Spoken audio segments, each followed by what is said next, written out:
Thank you. Thank you. Thank you. Thank you. Thank you. Oh, hey, what's going on, everybody? We're live. Wow. We live. I shouldn't say we're live. I should say we live. Guys, wow.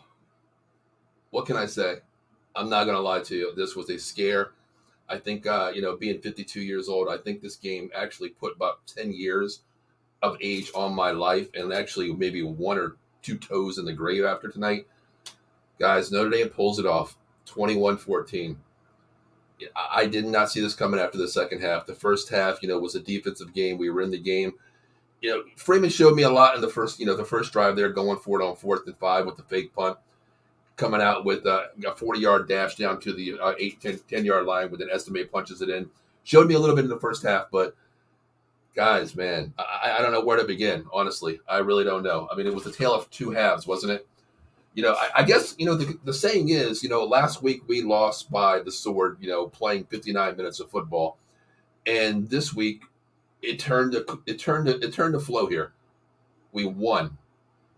Not in the last minute of the game here, basically, but pretty much exactly in a minute of the game, really.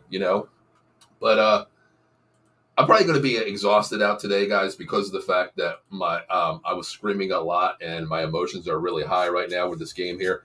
But, going into the game here, I said the game on the pregame show, I thought the game would be a 33-16 game for Notre Dame here. Pretty handily win, but, man, we didn't see that, right? Tale of two halves. Jaden Greenhouse out, Jaden Thomas out, which Greenhouse I didn't think was going to be out. He is aggravated with a hamstring injury, so he was out this game too, which kind of led Notre Dame to a debacle of a wide receiver group here, with Chris Tyree being the number one wide receiver. It was going to be a tight end specialty game. The first half, man, and all I can say is the defense showed up. They bent, but they didn't break. They gave up, a field goal basically, but that's it. But I'm going to talk about the first half first here a little bit. As I said, the fake punt on 4th and 5 really showed us that, okay, we're going to be aggressive tonight, no matter what's going to happen. I knew they weren't going to punt it because there's no sense to punt it. You're not going to throw a deep ball because Jaden Thomas was out. Greenhouse was out as well. So you really have no downfield movement tonight on this ball other than the tight ends, which we'll talk about in a second. So that I was yelling to my cousin here. I was like, hey, I think you're going to fake punt this. They did. It worked out well. 40-yard scamper down the sideline. Estimate punches didn't take a lead there, of course. But the defense didn't break in the first half. We played strong. They gave up some yardage, of course, little gashes here and there. But they held their own, hold them to a very short distance of the field there. The one thing that killed the Irish in the first half was penalties. 6 penalties in the first half, 4 offensive false starts. Took away a lot of drive movement. A couple big plays downfield, too, that we could have had, being pushed back, going in 3rd and long here. We knew we weren't going to go deep with this wide receiving core with Greenhouse and Thomas out. The one person I do want to talk about in the first half, 3 catches, Mitchell Evans. We talked about this being tight end university and O-line university. Mitchell Evans does not miss a drop. He looks like a baby Gronk out there. He looks like Michael Mayer out there. Some of the catches he made just established, size. His size being 6'4", 250, and it's like a linebacker playing tight end. Great movement on the ball. He showed us what he can do. But after the first half, I'm thinking like, okay, it's 13. We're up 13 here. I think we're good on this game here. I think we're okay here. But a tale of two halves, right? A tale of two halves. As I said in the pregame show, the one thing that does scare me is Leonard's legs, okay? Leonard has legs. We know that. They found something in the second half where they continue moving the ball there. It was little gashes there. Leonard had 18 carries, more than his running backs, okay? 18 carries for 88 yards. He averaged 5 yards. But the thing is, on 3rd down, he had 2 good runs for a 33-yarder and also a 16-yarder. He gashed him when he needed him. And I got to give the credit to the Duke play calling, too. They used it when they had to. They ran him up the middle, but on a lot of those plays where they pulled 2 guards on the left side coming up to the right house, kicking out the defensive end, the second one comes over and hits the linebacker there, Alfayo. Great calling. I have to give it to Duke. They did their homework. They adjusted in the second half. Tale of two halves, like we said. Other than that, they didn't really have – I was worried about Jordan Waters coming in as being their number one back, 13 carries, 45 yards, 1 TD, of course. But it was all Leonard. Leonard didn't do much through the air, 12 for 27, 134, 1 TD, 1 pick. It was Leonard's legs. That was something that we couldn't stop. Last week we looked at Ohio State, which I'm not even going to refer to, but I will refer to it. We know Kyle McCord can get out of the pocket as well. We've seen that. But it was the tale of two halves on the defense here. I would on Twitter, if you guys check out our Twitter page, Out of the Box Sports, entertainment there, OTBS Sports. I even put on Twitter, I'm really worried about this game here. Al Golden and Marcus Freeman better flip the switch on this. They were showing signs of, no movement on the ball. The Duke offensive line was just containing this front seven for the Irish tonight in the second half. I was getting worried. I'm not going to lie to you. I was very worried. But my thing is they took away the running game. Estimate did not have a big running game, of course, until we'll talk about maybe the last minute of the game here, of course. But you look at the running game, Estimate 18 carries. The longest one was 30 yards. So let's take that away from his yardage there, 81 yards. So let's think about this. 17 carries for 51 yards throughout the game until the last minute of the game, okay? Jeremiah Love, 5 for 44. Sam Hartman had a couple runs, 6 for 23, which kept the drives alive a couple times. Jabrian Payne, which I thought was going to get more established off the ball, 3 carries, 11 yards, of course, long of 8. Jeremiah had 1 break for 34 yards, which was a huge scamper downfield. The wide receivers, man, let me talk about this. Mitchell Evans, like I said, he had 3 catches in the first half, 6 catches for the game, 134. This is what Notre Dame was. I know we were missing Jaden Thomas and Greenhouse as well. They were ruled out this game here. So we knew it was going to be a little bit tight and heavy. I was wondering, where at the beginning of the day, we used Holden States and we used Mitchell Evans, of course, in double tight end sets, like 12 personnel. And a lot of times we even used them to split backs in the back with both tight ends on the line. That's when Notre Dame had their best flow on offense. We knew we were going to throw the ball downfield with the wide receivers. We knew we weren't going to get the ball, spread the field downfield, keeping them honest. So we went the double tight end there. It was working in the first half. Then the second half comes around. I give the adjustment 100% to Duke. They took away the game plan for Notre Dame. You take away Mitchell Evans there, you make others that beat you. I was just wondering why we didn't abandon a run, but at that point, I really wanted to abandon the run a little bit. I wanted to spread the field a little bit more because we've seen Mitchell Evans being a mismatch. We can see Holden States could be a mismatch. He wasn't even targeted this game. I'm sorry, he was one target where Sam Hartman threw the ball on the sideline and totally, it was an off-target ball. Could have caught it maybe if he sprung out a little bit, laid out, but it was off the mark there a little bit. So he had one target there, of course, for the game. But I wanted to see them go to a double tight end set to spread this field here because the defense in the second half from Duke, they were getting some movement on the ball. They weren't putting much pressure on Hartman in many ways on the inside, but they were taking away the running game. So I got kind of hesitant there. I was thinking like, okay, well, what is going on here? How do we establish this game here? But guys, man, listen, I don't even know where to start. I mean, this game had me on my seat, the edge of my seat. As you can see here, what is talk about? I'm not going to stay on long, guys, because we do have another podcast that's going to be coming on here. I'm running a little bit late. I usually do this, right after the game. Game took a little bit longer than tonight, but if you're out there watching, we have like 12, 13 live viewers right now. Tell me what you guys thought about this game because I tell you, I was on the edge of my seat. I'm thinking like, what can we do out there? How do we win this game? But, I know we were in Duke tonight, but man, I tell you, touchdown Jesus does follow the Notre Dame Fighting Irish, don't they? I mean, I don't know if they had a little prayer out there was said on the on the last drive there, but Estime answered the prayer. He answered the prayer. What I want to do is I want to actually talk about this last drive really quick if we can. Excuse me. Oh God, I'm losing my voice here. I was concerned on the last drive here. We're down points, of course. Notre Dame gets the ball, after a given touchdown to Duke, running the ball. Their RPO was just looking good. Leonard was running the ball, establishing the run. The one play wide open in the end zone where it's like you saved that play for the last second. That's exactly what Duke did. The Blue Devils did. They creased the inside middle, thinking that Leonard was going to either run up the middle or, of course, you're going to get it to an up back, of course, wide open. It was a defensive breakdown. Now, the announcer did show something that really caught my eye, too. He referred back to the Ohio State game with 10 men on the field, scattering, running. That's exactly what the play for the touchdown for the Duke had on that little pass out to the flat there, to the running back, the wide receiver coming in motion. Notre Dame was clearly off the mark there. They didn't know where to go. Nobody even followed the wide receiver coming across the field. Nobody. But let's talk about the last drive here. The first play of the game was 1st and 10 at Notre Dame 5, of course. Tobias Merriweather, a false start, of course. Sam Hartman completes it to, Flores. There's a penalty, pass interference. We accept the penalty, of course. We move the ball a little bit, gives us a little hope. We have the ball at the 16-yard line, of course. Sam Hartman pass complete to Estimate for no gain. A little flat route, little dig route, no movement there, of course. Then we look at it's second and 10 at the 16, of course, our territory. We have to go for it. We already know there's like 2:20 left. The TV timeout's already been used. Pass complete, to Rico Flores for a no gain as well. So it brings up third and 10. Hartman pass complete to Mitchell Evans, 19. Of course, there's that name, Mitchell Evans again. I think he's going to be like the Michael Mayer of last year. You got to go to this guy. You got to hit him downfield. We get the first down. Sam Hartman complete to Rico Flores for a 25 to 24-yard pass right down the middle of the seam there.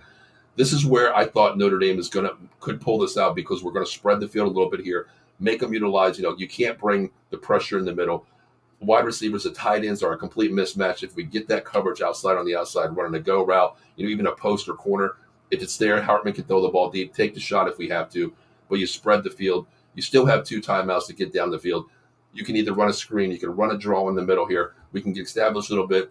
Then we can throw the ball a little bit forward, because all we needed at that point was a field goal. Okay, so it's first and 10 at the Duke 41-yard line. Okay, we get down. It's incomplete pass to Merriweather. Another pass interference on Merriweather.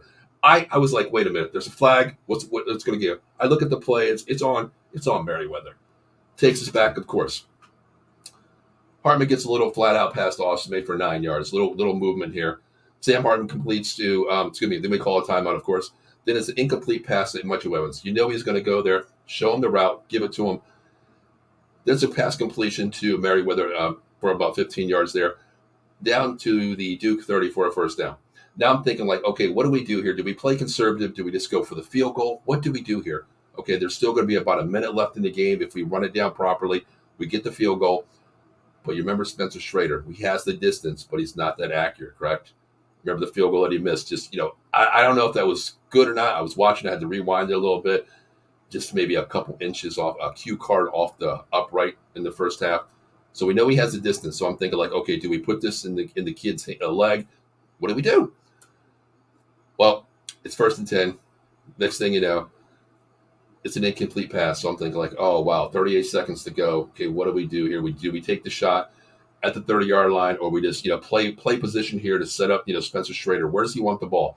If I'm Marcus Freeman or Gerard Parker, I'm in the booth, I'm calling down and saying, hey, Spencer, where do you want the ball? You want it on this side of the hash mark, or you want that side of the hash mark? Where do you want this ball? I don't know if Marcus Freeman looked up there and said, I'm going to say a prayer right now, because a prayer was answered. Estime, 30-yard run. 30-yard run. Audric Estime. A prayer is answered. Notre Dame wins. 2-point conversion. Good. To Rico. 21-14. Irish win. But guys, I tell you. I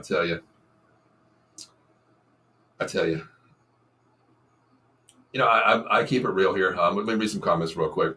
Adam says, wow, exactly, Adam. I was on Facebook saying, this game was on Al Golden and Marcus Freeman in the second half. I'm still not 100% that without this last drive of the game, it was, of course, it's a differential, benefiting factor. But luck of the Irish, Eileen says, exactly. Touchdown Jesus followed us. A prayer was answered. Big Blue Hour checking in. You can check them out tomorrow morning at 11 a.m. talking New York Giants football on our network. Pulled that one out. Yeah, I exactly agree. Adam Glenn, the last drive was one of the best drives of the year. I tell you what, it showed me something. It showed me a lot of heart.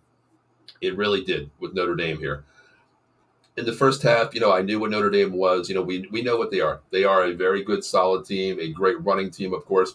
They can dig some games out. We know that. We know they can dig games out. They can win certain games in certain situations. But the last drive there showed me something. Duke had all the momentum in this game. Everything flipped from the first half to the second half, getting Notre Dame, 3 and out. The first 2 drives, 3 and out, 3 and out. I seen this offensive line. Their left tackle was out. So they were stopping Notre Dame from getting pressure at the right times. They were gashing. They were calling the right plays. They didn't abandon the run. They stepped with the run. They continued it. They gashed Notre Dame a lot. I give Duke 100% credit. I really do. To me, I honestly, I coach up here, and I would say this game was more it was more on the coaching staff, putting the Notre Dame Irish in a position to win this game handily. The first half of the game was good play calling. They didn't abandon the run. It was a 50-50 split. They used Mitchell Evans in a tight end game, knowing that Jaden Thomas was out and Greenhouse was out as well. So you had to go to more of a 50-50 benefit pass to the tight end. The tight end's a mismatch no matter what. We've seen what Mitchell Evans is tonight. He's nasty. To me, there's two tight ends out there that look good. Of course, Brock Bowers is going to be the consensus number one tight end. Was last year as well. Chose to stay, to get that three-peat that he's working for at Georgia, which you pulled out a scary one, scary win today too as well. If you watch that game, but we know who he is. Michael Mayer, of course, we lost last year. This year, Mitchell Evans is stepping up. We've seen what he is. You know what he is. He's a beast. He's nasty.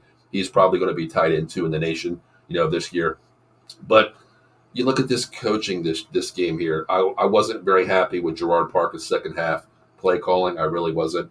He abandoned what was working in the first half. I mean, a lot of times we used 12 personnel, and it was working. I mean, you didn't really have to chip on the block with this Duke defensive line. But when I seen they took out the 12 personnel, Duke just became a different team up front. They became a little bit more aggressive, stopping the run. The run wasn't really there the first half, but they didn't abandon it from Notre Dame. But the play calling to me in the second half was just something that I didn't like with Gerard Parker. He abandoned the pass to the tight ends. Mitchell Evans has some great one-hand catches that kept drives alive. But you got to take your shots downfield. Hartman extended a couple plays there, of course. I mean, let's talk about Hartman. 50% passing. He had a 70% passing rate the whole season so far. I believe it was 70.1 for the whole season so far. But, hey, no picks again. 15 for 30, 222, averaged about 7, kept drives alive. Estimate 18 for 81. That last run for 30 yards seals the deal for the Notre Dame Fighting Irish. It is what it is. It's a win. But, guys, moving forward, how do we feel about Notre Dame? Yes, they're 5-1. Yes, I understand.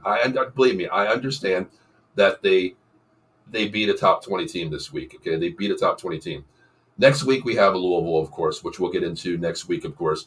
But you think about this: is this playing down, to the second half where you think you can maintain a game, or you can just outright go out and beat up somebody?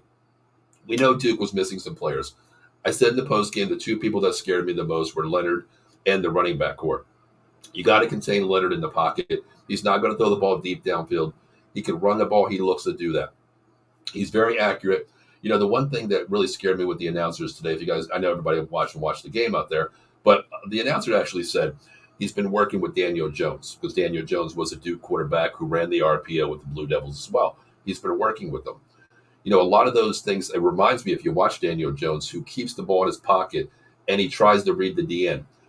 The one thing that Golden did in the fourth quarter in the last drive, basically, to get the ball back on that last drive that Duke had, that he put a defensive end out there and he didn't blitz him. He came in and he just held the left tackle inside. So Leonard would read that movement there and he would bounce out all of a sudden, because Leonard wanted to pull the ball. They weren't going to throw the ball in that last drive. They wanted to drain the clock, eventually get a field goal out there. But, they did get the touchdown, of course. But that's what they wanted to do. But, guys, hey, listen, Notre Dame pulled it out here, guys. I'm not going to be on here much longer, maybe another 5 minutes talking to you guys. But a win is a win. Am I satisfied?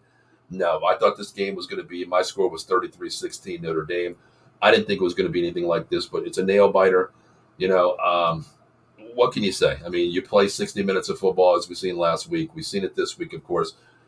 This week, and it panned out for us. It benefited us in the last drive of the game, last couple minutes of the game, last minute of the game.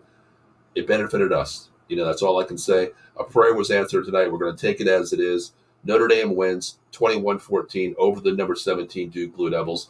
Does Notre Dame move up this week? I don't think they do, honestly. I mean, I don't think they do. I think they stay pat where they are right now. I mean, you think about, you think about who lost today, of course. No really big upsets today, of course. You really think about it. Excuse me, give me a second. I'm very sorry. Losing my voice a little bit watching college football. But I don't think they move up. I think they stay pat here, of course. I think they're going to stay right around 10. I'm thinking they're 11, but I think they'll stay right at 11 this week here. The benefit, the fact of the one good thing, Dave Yarnell checks in. He says, I thought defense was really good. Duke's defense was really good tonight. Listen, like I said, I give them credit 100%. I mean, Duke is undermanned. They play in the ACC conference where they haven't really been challenged. Yes, they beat Clemson week 1, but Clemson's not the cream of the crop of the ACC anymore. We don't really know who is. The ACC is wide open. You got Florida State, Clemson, even Louisville next week. They're 1-3, I think they are, but they're still talented as well, which we play next week. But I give them a credit 100%. They played with one word that I like to use for coaching up here. It's called heart. They showed a lot of heart. They never gave up. They didn't abandon what they do best. Their corners are really good. They're young. They're talented. They'll be set. And the one thing, you guys realize a lot of people in college football, they go out and get the transfer portal players, the best of the best players. Duke doesn't do that. You're Duke football. This isn't Duke basketball, where next year I believe they have the number 1 recruiting class in the nation for Duke basketball, of course. I believe they're getting they just tried to get Cameron Boozer's kids. If you guys know Duke basketball, Carlos Boozer was a huge staple in Duke basketball. He's actually going to be most likely putting his twin sons, who are arguably number 1 and 16, at Duke next year. So Duke is a basketball school. They're not a football school. So, but yeah, Dave, you bring up a good point. Duke's kicker did help by missing 2 field goals. I mean, exactly. I mean, it's a game of inches. I was like, well, that's 6 points on the board right there. It couldn't have been a different story. If it was Duke was up 20 points, Notre Dame, of course, they would have had to go for the field goal itself in the last drive. But, it works out sometimes in your benefits. I mean, we did miss a field goal to do by Spencer Schrader, missed one as well, by a cue card to the right there. Looked like it was actually good. He actually even thought it was good. He put his hand up and he was just like watching the ball go over the goalpost. But, it works out some ways. It works out good for some people, works out bad for some people. Last week it worked out bad for us. We shot ourselves in the foot. Not saying if we would have called that timeout and put 11 people on the field, it would have worked out different. There's one play out there that you can't stop. A lot of people out there in Philadelphia call it the brotherly love push. I don't really care what the hell you call it. Who cares what you guys call it? To me, I'm old school. I'm football where it started. It's called the Bush push, and it happened against Notre Dame, with USC. Reggie Bush pushing Matt Leinart. So, all you freaking Eagles fans out there, you can call it whatever you want, the brotherly love. Who gives a damn? Whatever you guys want to call it. It's the Bush push. It originated with USC and Notre Dame. So that's what it is. But last week that could have been done the same play. They could have scored from the 1 yard line with that offensive defensive line. You never know. It's a battle between both ways, but it's a game of prayers answered this week, guys. So, guys, I'm going to get out of here because we do have another podcast coming on in about maybe 10 minutes here. If you're into wrestling, of course, please check out the Atomic Drop podcast. They'll be on. I'm not sure what time they're on, but they're waiting for me to get off here.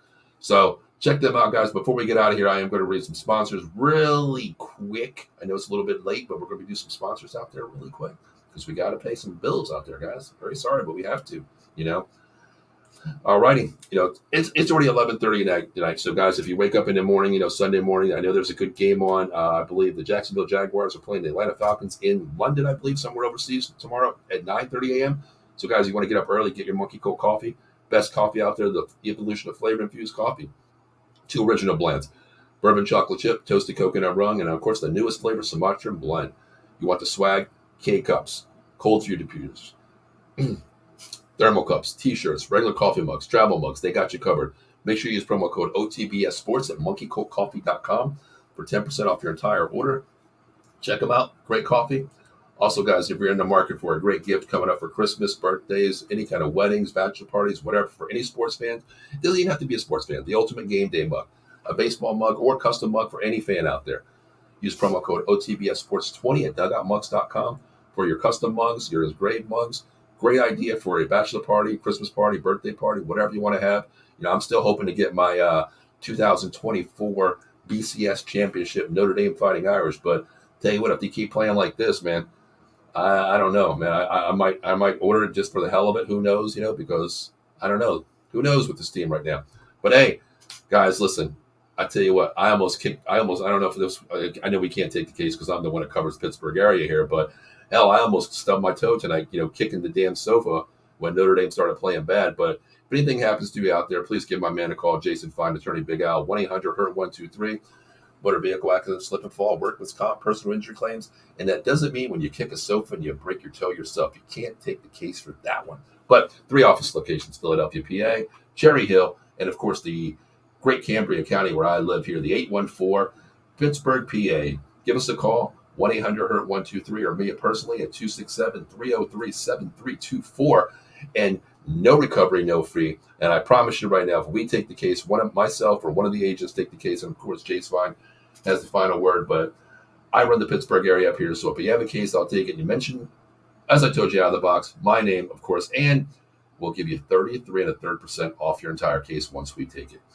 Last but not least, guys, we have a great schedule lined up for you, of course, here at Out of the Box Sports Entertainment. We have everything, something for everybody, guys. Monday night, I'll start. We have Joystick Junkies, a great gaming show, followed by Sully Squad, talking all Philadelphia sports, Flyers, Eagles, Flick, Sixers, and the Phillies, who are in Red October right now. I shouldn't have said that because I'm a Braves fan, but hey, it is what it is. Tuesdays, we got you covered, Washington Commanders Gridiron. Baseball fans, extra innings is taking you into the postseason. You're talking not just one team, all teams for the postseason here. Wednesdays, the Batcaves, the Mets. I don't even know what the hell he's going to talk about next week. The season's over, so what can he talk about? But check him out. Give him a hard time if you're not a Mets fan. You're a fan of the Mets, check him out, support him. Fuji's Delete Flair will be back in a couple weeks here. Best interviews in Philadelphia with all the charity works out there. Whoever we get on the show, it's a great interview with Fuji coming back in 2 weeks. Of course, guys, College Football Frenzy with myself and Bill Furman every Wednesday at 8:05, giving you the rundown from the top 25 teams in the nation. And boy, do we have some games to talk about this week. Of course, this game, and I don't know if anybody checked that LSU game out. Good God, that was a game, of course. A barn burner. And, of course, guys, you already see in my background, I'm a Cowboys fan, the 215 Boys, every Wednesday night at 9:30. Thursdays, we have an NFL Pick'em show with myself and Dan going throughout the entire season, picking you every NFL game this week. And, of course, throughout the season there, the NFC East War Room, Cowboys, Giants, Eagles, Commanders, 4 teams, 4 hosts, 1 show. Let the trash talking begin.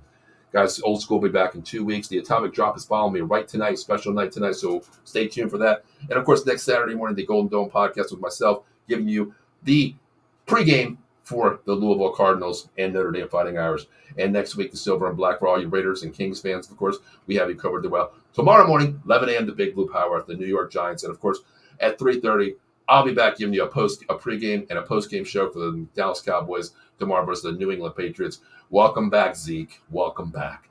And, of course, coming soon, the Sixers postgame 82-game wrap-up for the entire season will have you, and the Rangers as well. So, guys, that is the schedule here. Let's get the last 2 comments for the night here, guys. Let's see who has the last comment. Mets best beating the Phillies tonight.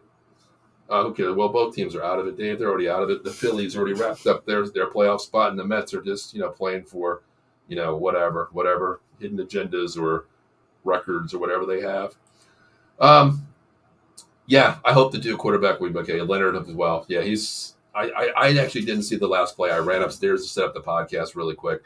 As soon as Estime scored, I ran upstairs right away. So I will be watching the last 2 minutes of that game as well again. But guys, listen, hey, I want to say thank you for everybody tuning in. It's a little bit late tonight. But guys, listen, I'll be back next week, next Saturday, 11 a.m. Hey guys, I just want to say one thing real quick. It's a win, right? A win is a win. Not happy about the way it looked, but a win is a win. Tomorrow morning, when you wake up in the morning and you look at the paper, you look on the internet, you look at the win column, it's a win. There's a W there. There's a W. It doesn't say if it was easy. It doesn't say it was pretty. It doesn't say it was bad. It just says W, okay? We keep beating who's in front of us, and they showed me something. Thank you, Estime. Thank you, Touchdown Jesus. And, guys, thank you, Notre Dame fans out there for the Notre Dame Golden Dome podcast. Guys, my name is Paul Spencer, and I will see you guys next week. I appreciate you checking in. Stay tuned for the Atomic Drop podcast right after me. See you guys next week.